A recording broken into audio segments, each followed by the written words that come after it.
What's up, everybody? Welcome to the Tech 1-2 podcast. I'm super excited today. I have a longtime friend in the studio, also an MSP expert, Joanna Mirov, in the studio today. So let's get started.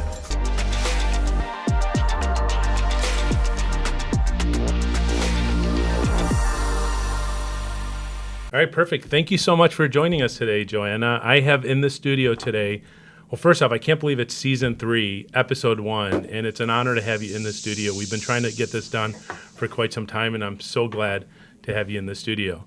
So Thank you. Yeah, absolutely. So I have Joanna Mirov in the studio today.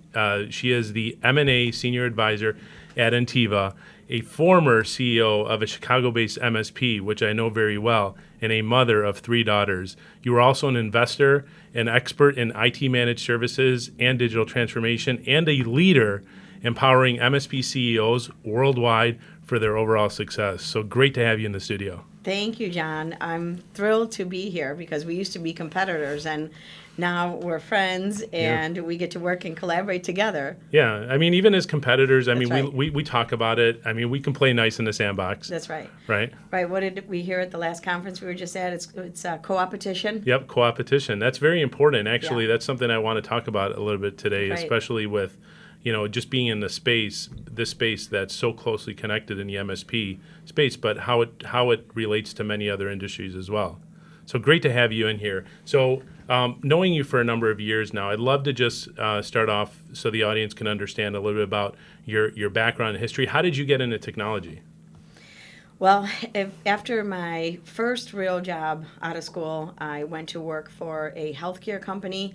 And when they sold, my neighbor at the office complex told me about a small tech consulting firm. So I really, I was just looking for a job. And the guy said, you're a people person. I think you'd be really good at doing recruiting.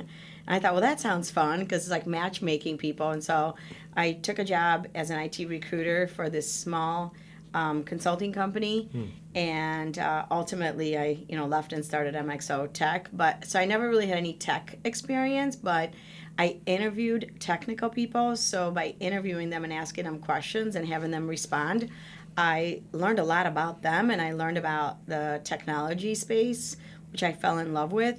And then, of course, when employers contacted me, typically they were bigger companies who could afford to pay like recruiting fees. They would tell me about their environment and their business needs, whether it was like project managers, programmers, network administrators. After 6 years, I fell in love with it, and I really liked it. So you were recruiting for all these technical jobs?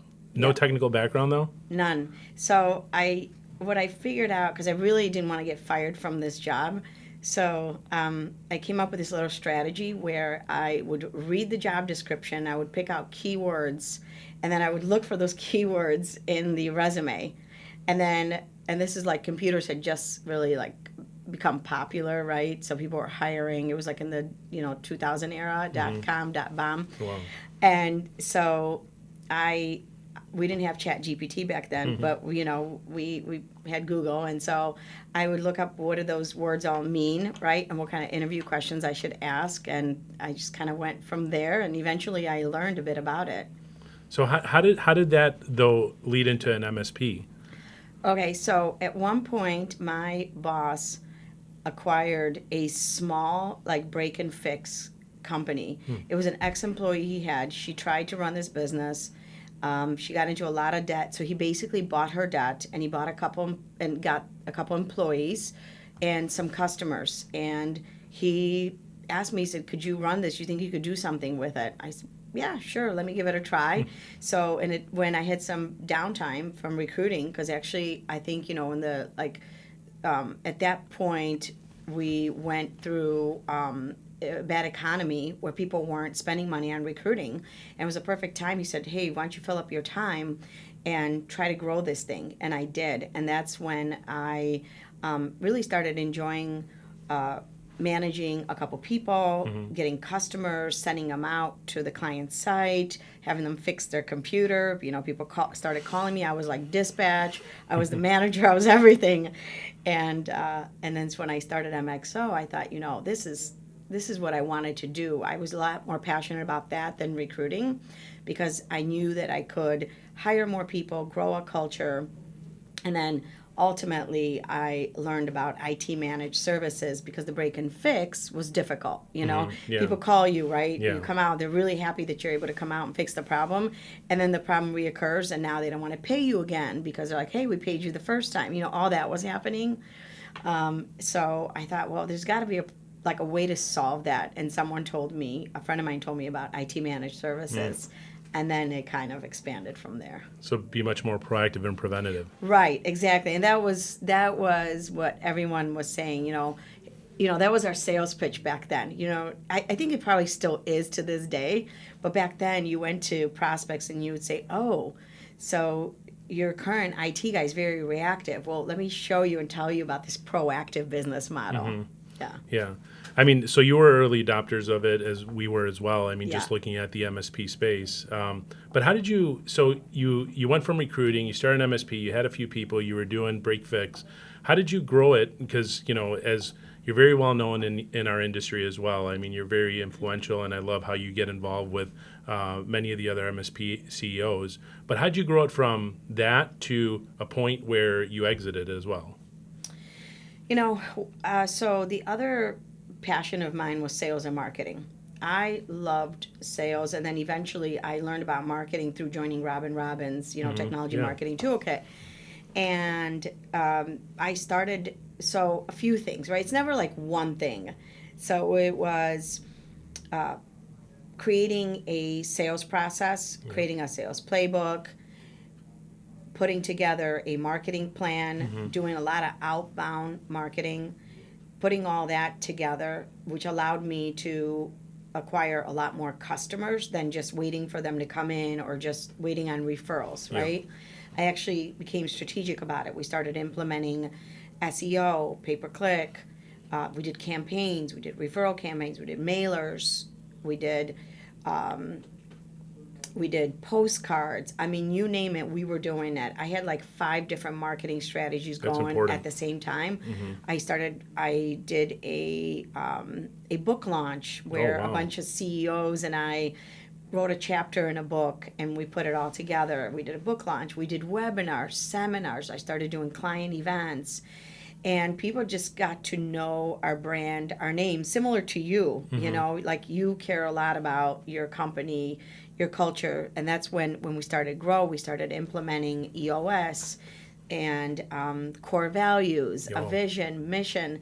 And people can feel that. Like when prospects come into your office, we always have people come into our office. We showed them, hey, this is a real team. Just like I walked in here today. You have the screens welcoming me with my name on them. We did the same thing for prospects. So we want a lot of business just doing those little things and staying organized and being very strategic about the type of people we hired.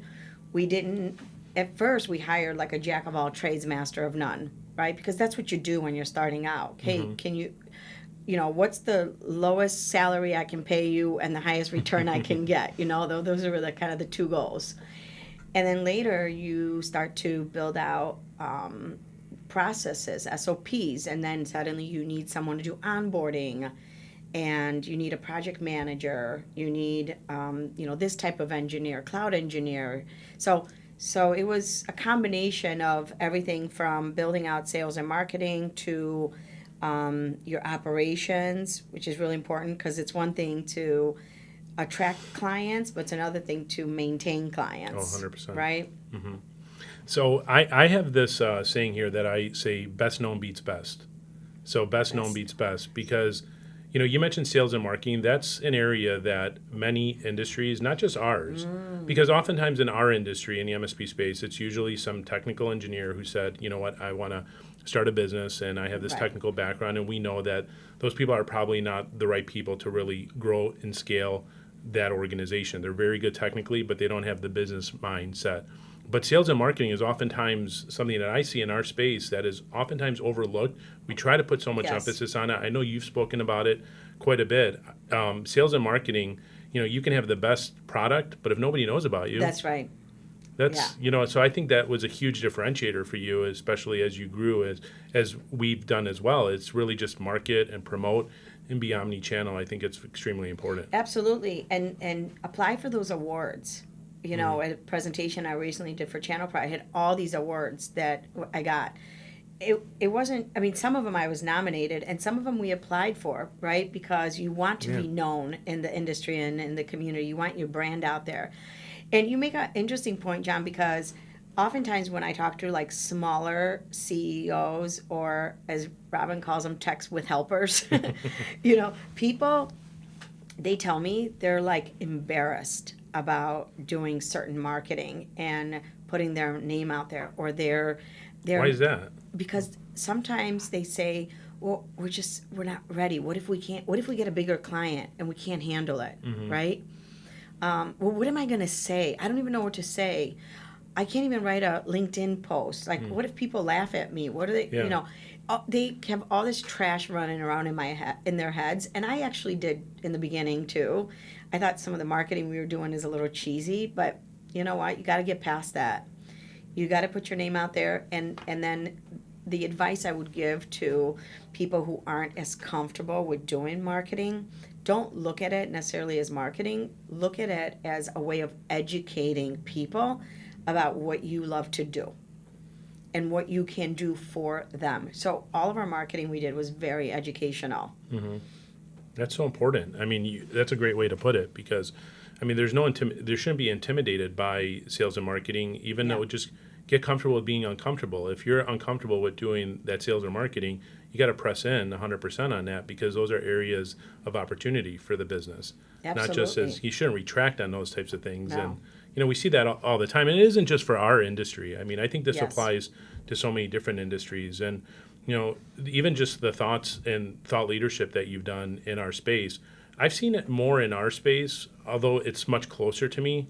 But I have been involved in other industries as well. And there isn't this level of community in many other industries that we see in the MSP and tech space. Absolutely. Why do you what are your thoughts on that? Why do you think that we're so much closer connected? I have you in the studio today. Yes, we're friends. Yeah. We can play in the same sandbox. Like I said, we have no issues. We work in a very large market. But why are we so much more willing to share ideas and to help each other than some other industries may? Well, I also wonder, we're a pretty big industry. There's a lot of MSPs out there, right? Ton. I feel like, do we really have a choice? And the other thing is, I think all these conferences bring us together. Our industry has so many conferences for our vendors, right? We've got all the big players from our PSA. We've got Kaseya, we've got ConnectWise, we've got, Robin's Technology Marketing Toolkit, we've got Gary Pika, and we have so many organizations and Channel Pro, and they bring all of us together to educate us on their products, that I think we have no choice. We're coming into this one place together, and then we see that we're real people, and that we're all looking to we all have the same vision and the same goals. We want to grow. Yep.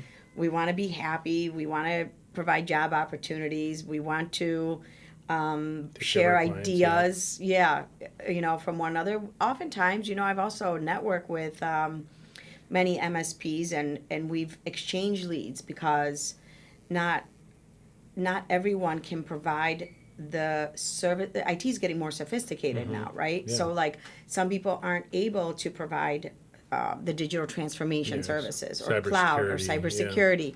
So it's good to have each other to network and collaborate, because ultimately I think our goal is to help clients. Yeah, service is senior to everything that you do. I think with the clients that you're looking to provide services and support to, you want to make sure that you're providing the highest value service. What do you think it is? That's an interesting question. Yeah, it's I believe that because our market and industry is evolving so rapidly too, there's new things.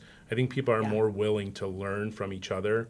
And see the experiences, because there's this level of maturity too within our industry. There are early adopters of managed services like us. Yeah, we're very early adopters, and then there's a lot of new companies that are being formed today that we're seeing that are looking for the experiences of what's happened over the last decade or 2 decades to understand better what are the things that they should be aware of. I think as a community too, though, when we look at all these conferences, there's so many different backgrounds. People, very diverse backgrounds are coming in. We're seeing and meeting people that are worldwide that are coming into these conferences. I think just going into these types of conferences with the willing to learn from each other Yeah. and having an open mind. And I think we grasp onto that because the conversations that we have around the dinner table aren't the conversations that you and I have when we get together. Right. Right? Right, And exactly. they're You're right. they're at a different level. So I think just being able to have those types of conversations with other business owners in the space is something that's of high value to each other. Absolutely. And I think there's like so much business out there for all of us that you can share everything that you're doing within your business. And first of all, it's very hard to copy everything, and why would you want to, right?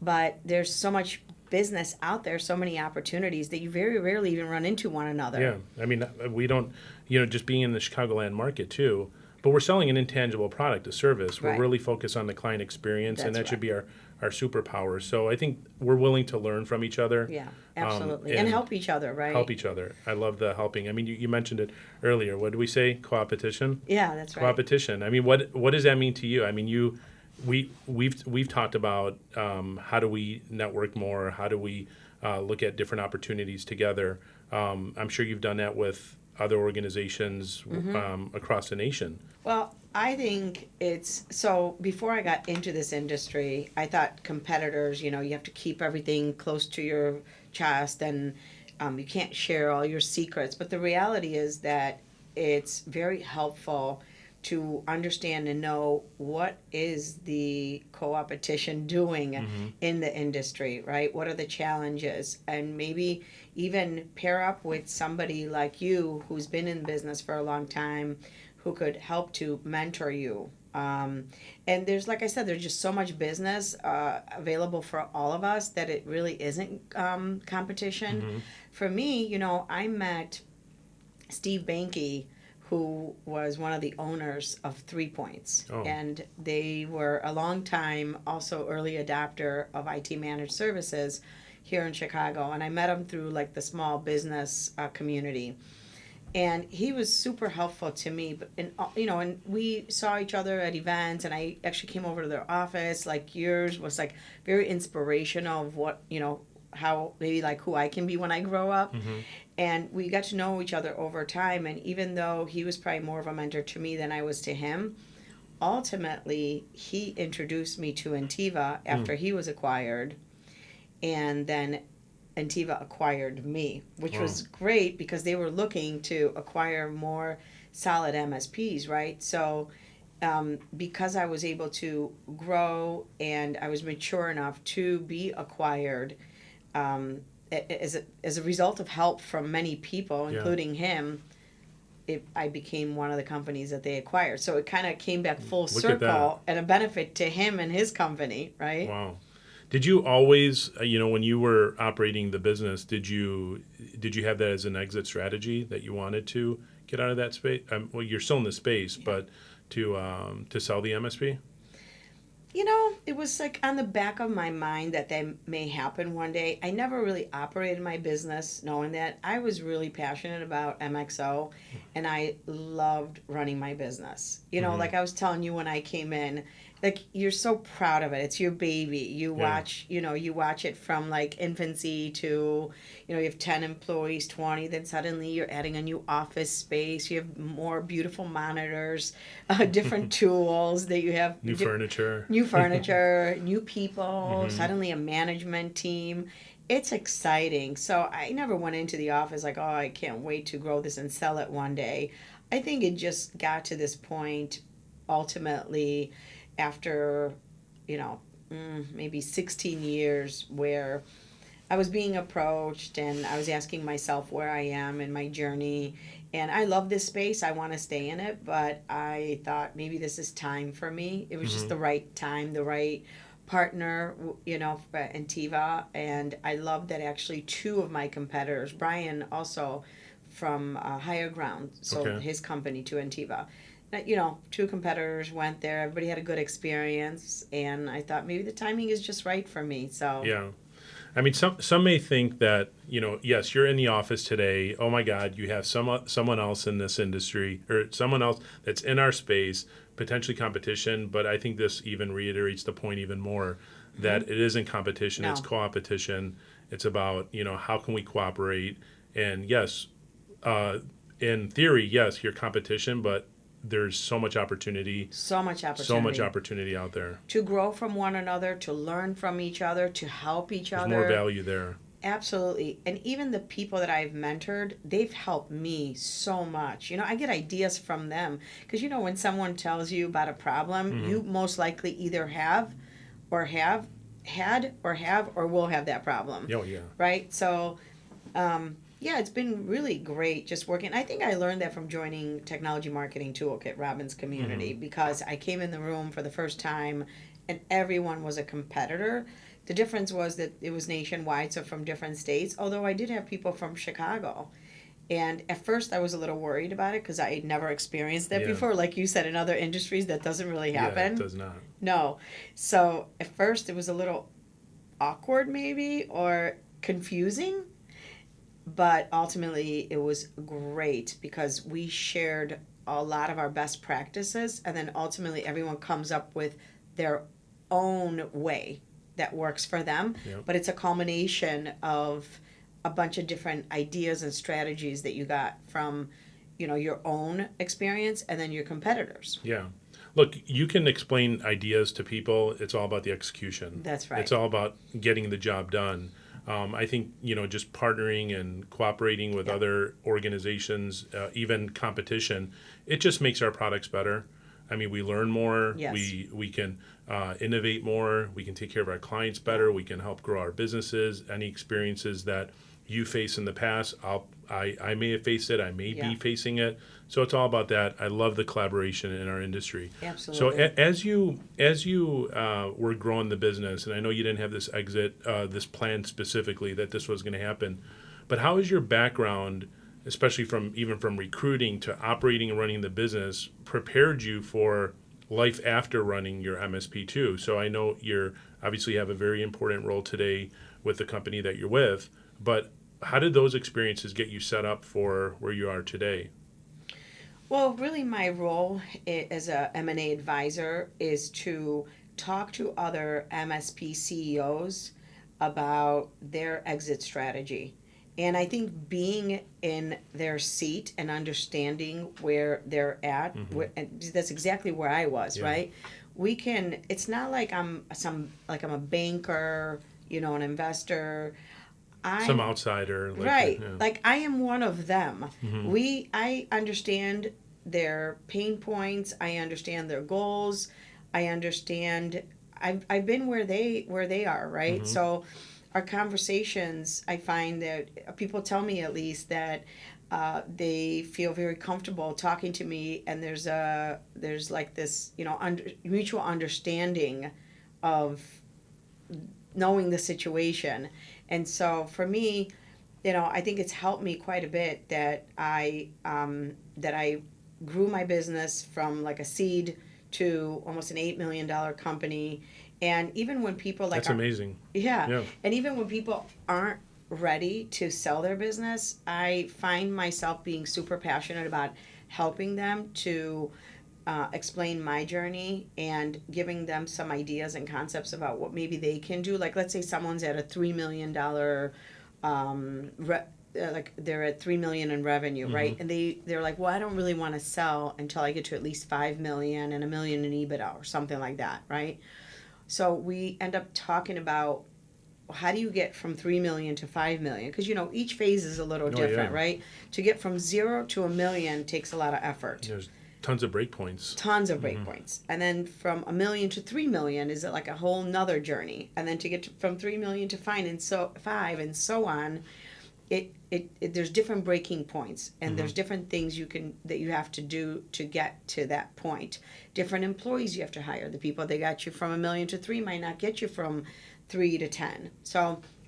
Oh, I agree with that. I mean, how did you address that? So, so as you grew, you started with no investment. You grew it to $8 million. The people that you originally had, I'm sure you probably had some people that what we call OGs, the original people within the business. But over time, you identify that, okay, I got to 1 million. I'm trying to get to 2. I'm trying to get to 3. You have to reassess the people. We know that the biggest investment that we make as business owners is in the people side of it. 100%. You build great companies with great people, but I'm sure you struggle with that at times. I mean, we struggle with it. It's absolutely. reassessing your people. Everyone does. Yeah, absolutely. I think it was very helpful for me to go through the EOS system, Oh, right? okay. Once we implemented, so I read the Traction book, and I also read Scaling Up. There's all kinds of books. It doesn't really matter which one you use, which operating system, right? Which one works best, the one you use. Yes. So I decided on EOS through Traction, and that process and having a coach also, I did. Oh, you did? Eventually I found a coach, this guy Nick, who was really helpful, him and his wife Erin. Somebody else recommended them to me. Nick also ran an MSP out of Nebraska, and he grew it to a certain level and then exited. And I thought, well, let me hire him because he's already been where I want to be. Oh, I love how you said that just now. We'll come back to that. Okay, that sounds good. Yeah. And I retained Nick. He came in as our coach, and he's the one that really guided me and helped me to understand that. And a lot of it was through the tools that EOS offers, where it's like, different things like, do they get it, want it, and have the capacity to do it? So it's GWC or GWC, yeah. And you ask yourself, right? Like, because oftentimes owners will hang on to people that really need to move on to the next phase in their life, and the owner needs to move on with their business. Because while people are important, you have to make sure you have the right people, and you're not doing them any favors by keeping them, even though they're not making an impact, right? You're just not.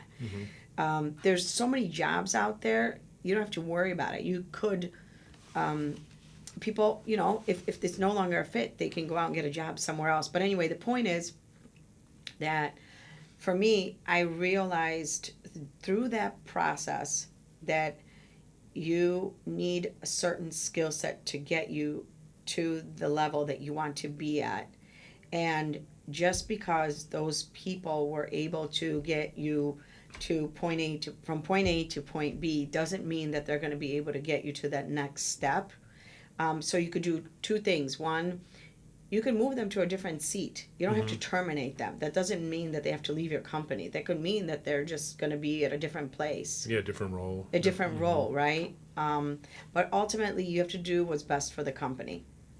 Yeah, I mean, the company. I have this. I have this saying here is EMPIST is much larger than any one person within this business, including myself.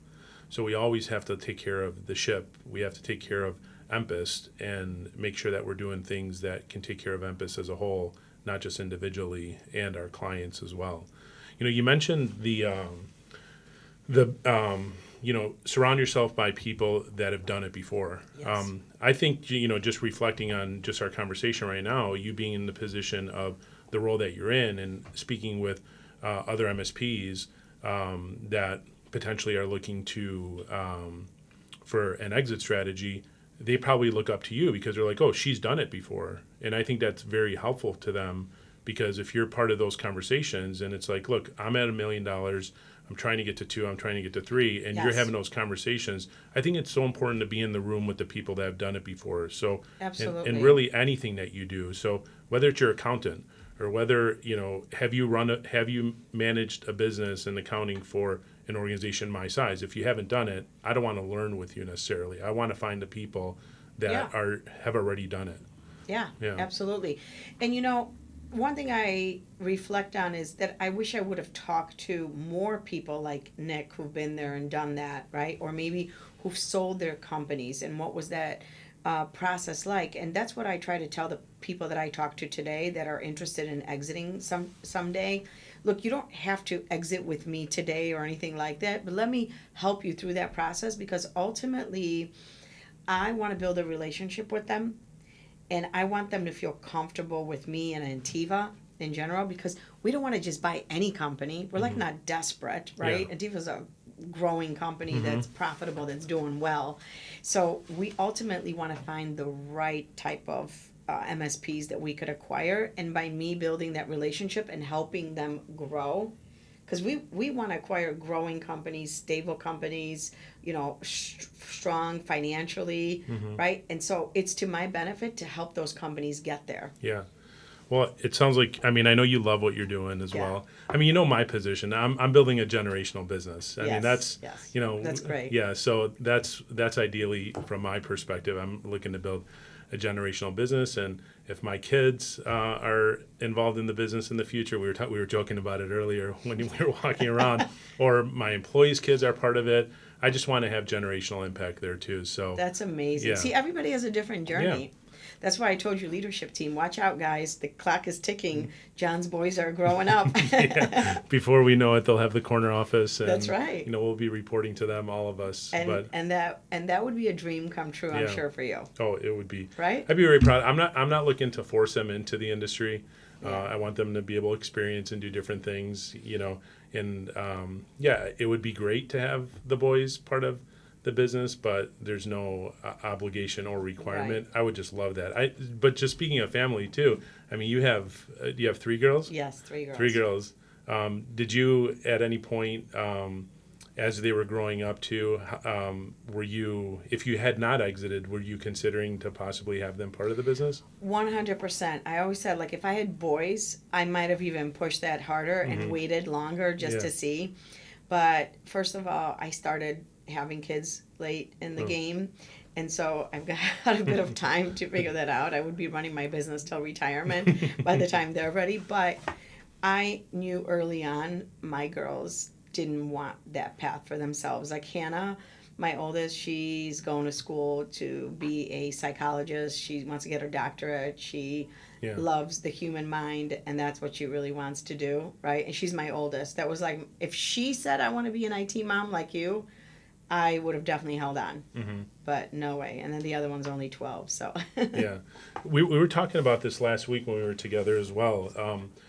Our space right now is pretty heavily male-dominated. That's right. And, actually tomorrow we have International Women's, Day too. And, just seeing you and being influential in the space, I think that, that says a lot about you going into a space where, again, may have been uncomfortable.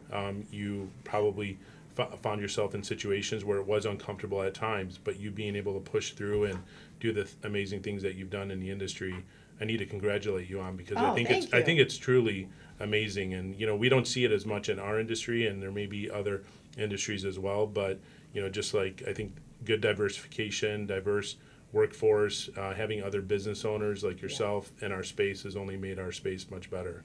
Thank you. Yeah. I appreciate that. It was very challenging in the beginning. I have to be honest. I was scared when I walked into those conferences and the room was filled with men. I didn't feel like I belonged, And eventually I just had to get over it and embrace it, really. And I felt like all the guys kind of took me under their wing. But usually, at first when I started out, before people knew who I was, I would get whose marketing manager are you? Yeah.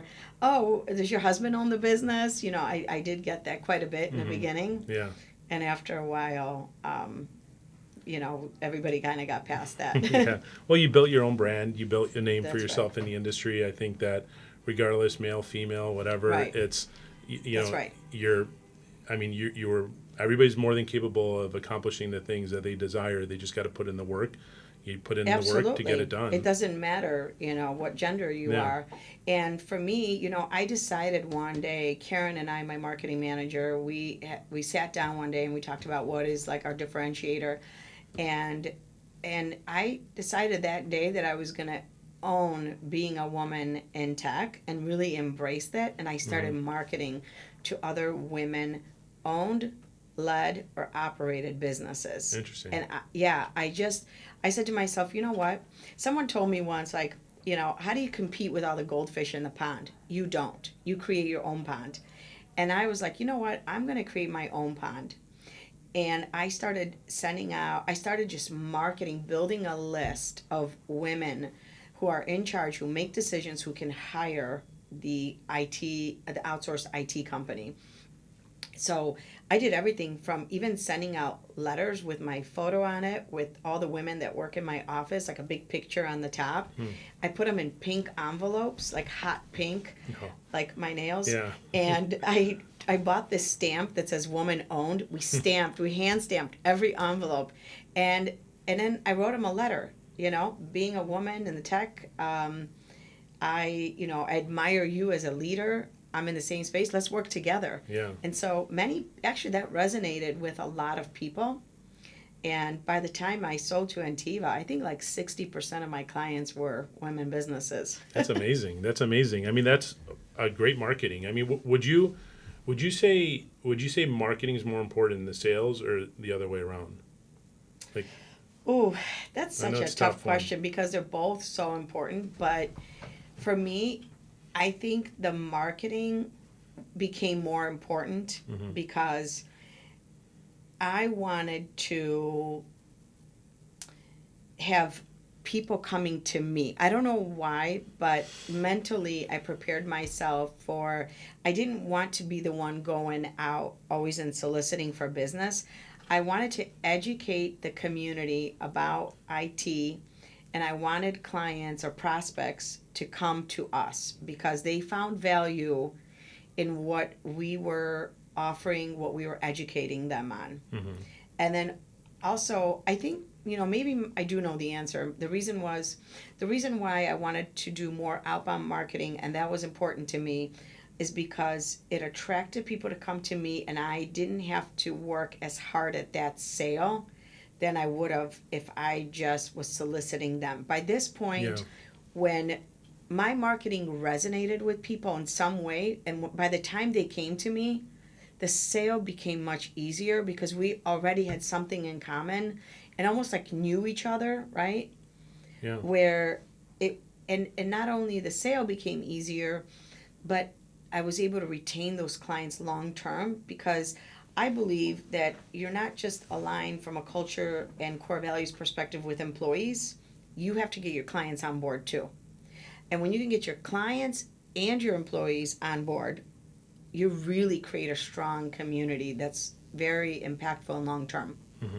Community piece is key within Yeah. both, culturally within your business and having the right clients. And I would agree. I mean, marketing, in my opinion, is senior to sales. Okay, good. Because the marketing piece of it, it's, again, as I mentioned earlier, best known beats best. I love that. Yeah, Best known. That's right. And leads will eventually, when I say leads, referrals, if I can just rephrase that, referrals will end up only taking you to a certain point. That's and if right. you're dependent on that, and I see that so much in our space, it's like, Much. I've got X number of clients and they all came in through referrals. And yes, I started the business with $500 in a laptop. It was just me and it was all Wow. referrals. And, I had every relationship with every one of our clients and, that's only going to take you to a certain point. Yeah. But then you have to start thinking about how can I multiply what we're doing? Not just growing single digits every year. How do we multiply? And I think marketing is a key component of that and oftentimes overlooked, not just in our industry, every industry. Marketing you have to invest in it. And it isn't just marketing 1 month. No. Consistency. Yes, absolutely. I could not agree anymore. Marketing is not like a random event. Yeah. Right? And not only is it consistent, but you have to do different things at the same time because you never know what's going to work, right? Like things change in the world. So sometimes, like my mailers in the pink envelopes work great. But when COVID hit, no one was coming into the office. Why would I be sending those out? Yeah, that would have been Right? a bad campaign. Exactly. Yeah, where would you? So you have to think about also what's going on in the world today, right? What's happening? What's popular? How are you able to reach people? Are people on these social media platforms? Are they receiving information this way? Do you connect to them via some kind of video? Is it doing podcasts like this? What is it, right? And what's the attention span of people? You have to think about all these different things. Yeah. When you're doing marketing. And you never know what's going to work. So I always we called it the marketing oil wells. We always did 5 at the same time. Okay. 5 things at the same time.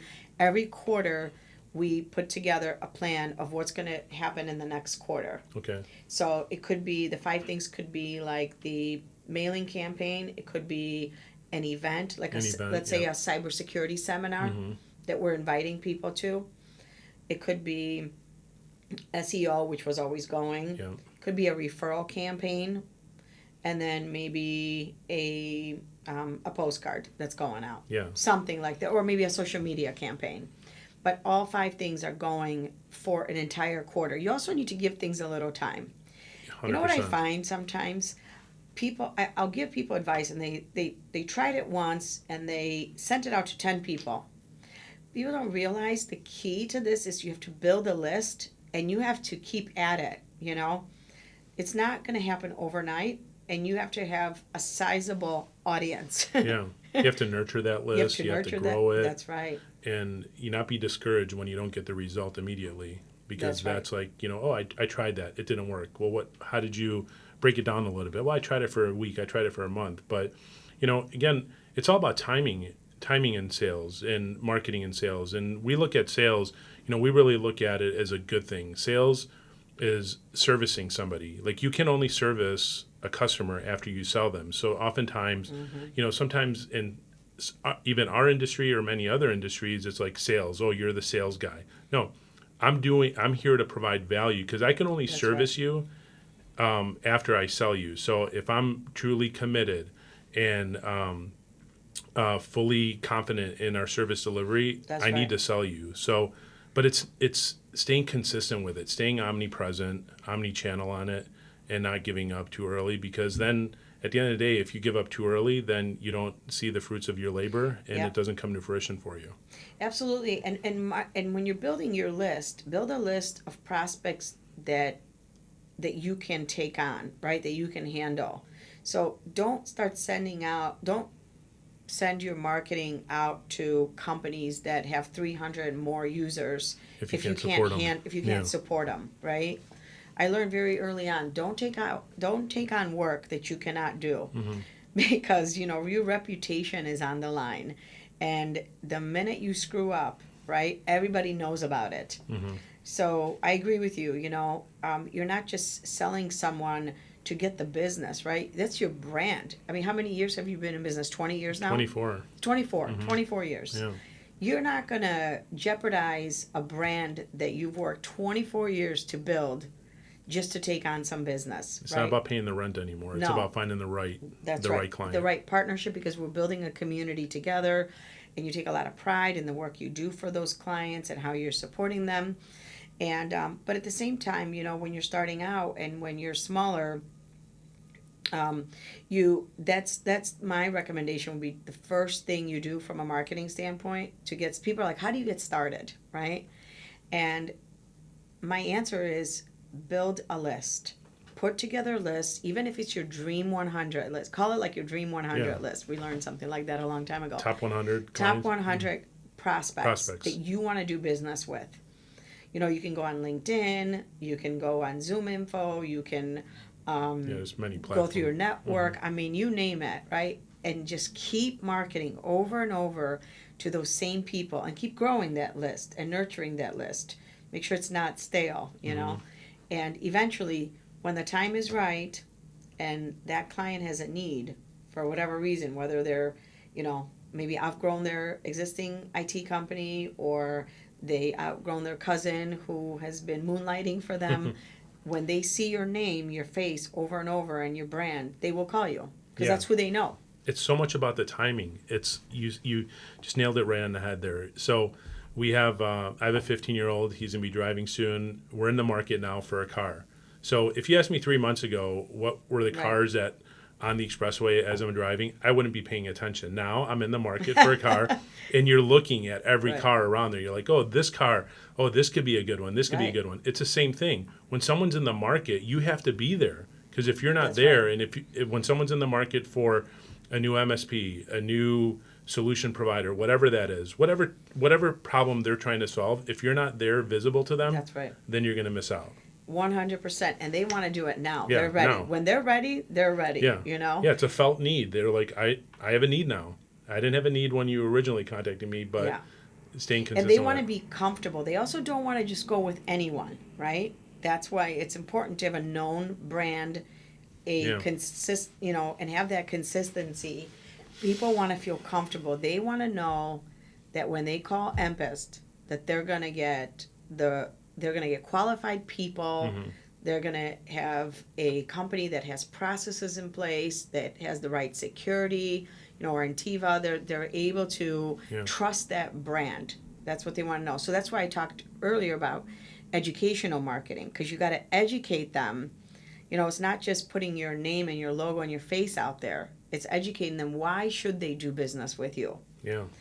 They have to resonate. When they read that letter, they have to say to themselves, that's right. That's perfect. That's what I need, right? Mm-hmm. Trust the brand. I love it. Trust your brand. You have brand. to trust it.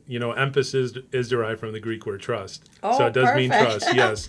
So that's something that's very important in any type of business relationship, partnership, co-management. It's all about the trust. Right, because I don't think any of us are I think all of us price-wise are somewhere within a range, right? I mean, I don't meet many managed service providers that are 1,000 times more than what I would charge. We're all similar. Mm-hmm. It might be presented a little differently. So it's not about the price, right? You got to put that aside. We all know what we need to charge, what it costs to run a business. I mean, if they're too cheap, I wouldn't hire them, because most likely you're not going to get the value you need. Exactly. If they're too expensive, well, maybe it's a white glove service. I don't know. Do I need that as a client? Maybe, maybe not, right? But then you find the people in the middle and you put the price aside, because when they talk to 3 to 5 companies, they're going to see it averages out about, let's say $150 an end user, something like that, right? So they put the price aside. Now what, right? Yeah. It's the trust. Who do they feel comfortable with that's going to take care of their most precious, valuable asset, their business that they've worked hard to grow, to maintain? Because cybersecurity is a big deal, right? So they need someone who they know that's going to protect that business. Huge. I mean, the trust that they can deliver on the solutions that they promise. Right. So important. Response time, customer service. They don't want people talking down to them. Yeah. They want someone that smiles when they call them, because people can feel your smile when you call. And, someone that's going to take care of them and kind of make it go away, as people will say, It's a lot of work for us, but for a client, they just want it to work. Yeah. I mean, just want it to work. Absolutely. We could talk about this. We could talk all day long in here, but for the sake of our podcast today, I really appreciate having you. And do you have any closing thoughts for the audience? Anything that you'd like to mention before we sign off today? Well, can we pause for a second? Yeah. Okay. I was going to say, can you ask me one more question about what are companies looking for in terms of what is a company like Intiva looking for when looking for a buyer? When looking for companies like what does a company like Intiva look for in a potential prospect, an MSP that they want to acquire? Sure. That would be a good one, because and that's also helpful for people, I think. Sure. To know what should they do as they're growing their business. Yeah. All right, perfect. Okay. All right, reset, clap. Yeah, okay. Reset. Okay, hold on. Let me just adjust here for a second. Okay. Let me see. I wrote my notes. Okay. Perfect. So, those are all great points. And before we sign off today, I had one last question for you. Given the space that you're in today, and doing an M&A, and knowing the industry that we're in today, what should some companies who are considering a potential exit really do to prepare themselves for a potential merger acquisition that you deal with on a regular basis now? Absolutely. So, I talk to many CEOs who are thinking about exiting, who don't have a generational business. Yeah. And I often hear people saying that, I'm going to get my profitability up. So, the first thing I would say is your EBITDA, right? Okay. Your profit. You need to make sure that that's strong. I have people that come to me that are at 6% profitability, right? It's going to be hard to find someone who's going to want to acquire you. And it's not that you have to just get that up within a 12-month period. you have to have that consistent for at least 3 years, right? 3 years. So your profitability, strong MRR, where maybe 70% of your business is monthly recurring revenue. A strong contracts for your clients, right? Some people are afraid to ask their clients to sign contracts. They're on month to month. They're a month to month, right? That could work some places, but most buyers want someone that has consistent contracts, that has long-term clients, customers that are willing to give you a testimonial. They're not like ready to exit tomorrow, right? Because they're frustrated. And maybe they are on a contract, but they're frustrated because they're not getting the right services. Because the company that's acquiring you, they want to keep those long-term customers. Yeah. It could be a strategic buy. So for us at MXO, Intiva really wanted to implement and grow their digital transformation division, right? Very important. They have a strong MSP, and they tried to outsource a little bit of the application development, aka digital transformation services. And ultimately they decided, you know what, it's just better to buy it, something that's already been established and has customers, employees, like a strong team, strong leadership team. Yeah. Right? Build versus buy. That's right. Absolutely. Because, not like in the old days where they were just looking to acquire your customers and they had all the staff. Now companies want talent. It's important. We all know how hard it is to find great talent. So having good people within your company and having them long term, right? That's really important. Let me look at my notes real quick. Hold on. So, and the other thing I would say is organize books. Organized. Okay. Yeah. Yes, because when you're ready to sell, it's not good enough to be on a napkin. Yeah, exactly. They want to see that you have strong financials, but they have to be organized, right? So it's very transparent that you have everything in order. Yeah. So there's all kinds of different things, but these are just some examples of things that I would recommend for MSPs to really work hard at, and like systems and SOPs, SOPs, right? process, Yeah, standard operating procedures, very important to have all that in place. I mean, people are looking to buy a company that they can take on and integrate into their existing business without a big mess on their hands. Yeah. I mean, look, it's even just not being sole person dependent. So having good processes, I'm sure that's something that you look at, having just good processes so that, the business isn't dependent on just one single person. Because how do you integrate a business into an existing system if it's all dependent on a single person? Right. Absolutely. And, culture is very important, because think about it. When somebody is buying your business, and suddenly they're going to acquire, 30, 40, 50 employees, those people need to gel with the other people in that company. Otherwise, it falls apart. They lose them, right? And consistency in services, I would say, as well, because you don't want to sell your company and the other company that's buying you can't provide the same level of service, I mean, those are all great points. I mean, I think that's going to be tremendous value to our audience, other MSPs that are listening to this. I hope that really serves as some great value to them. Yeah, thank you so much for having me today. I really appreciate it. No, I really appreciate you being in the studio. It was long overdue. We were trying to coordinate this. You're very busy. Thank you. No, you too. And this is great. I love visiting the office. You have an amazing culture here, great people. I would work here, John. All right. I mean, coming into this office, I could feel the good energy. Fantastic. It's truly about the energy, having a good culture. You saw the core values. We have them visible everywhere. Right. That we are.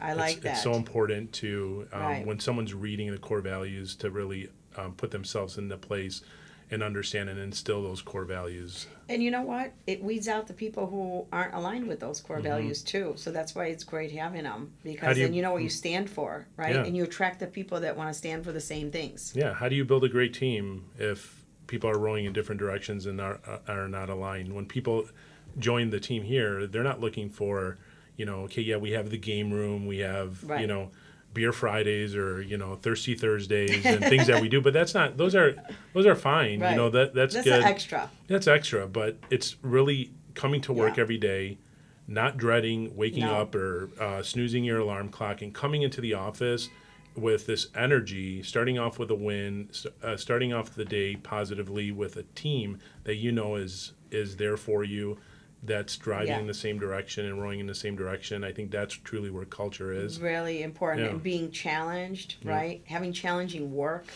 People take a lot of pride in their Yeah. work. I mean, you and I both do. Everybody does, Yeah. right? And they want to come into a place that supports that for them. And the fact that, and you want to be a part of a growing company Yeah. where the desire for the internal growth from a career standpoint can be met by working for a company that's innovating, that's growing, that has a team, that has all those core values. That's super important. So important. So Yeah. important. Because we look at personal, professional, and financial goals. We want EMPIST and companies, when you're looking at companies, should be able to address all three of those, not just professionally. You want personally, professionally, and financially. Absolutely. Yeah. So once again, thank you so much for being in the studio. Be sure to, I know you're all over social. Be sure to connect with Joanna Absolutely. on social media. What's the LinkedIn? Are you on all social platforms? Yes, yeah. I'm Okay. on Facebook, LinkedIn. I mean, when you say all social, Yeah. for me, it's mostly LinkedIn and, LinkedIn and Facebook, I Facebook? should say, Okay. yeah. So be sure to check out LinkedIn is a big one. Connect with Joanna on LinkedIn. She can provide some tremendous value. I know that you're always open and willing to help people Absolutely. out. So I highly recommend that our audience connects with you. I really appreciate you being in the studio Thank today. you. And for the audience, be sure to really tune in for our next Tech 1-2 podcast to learn more.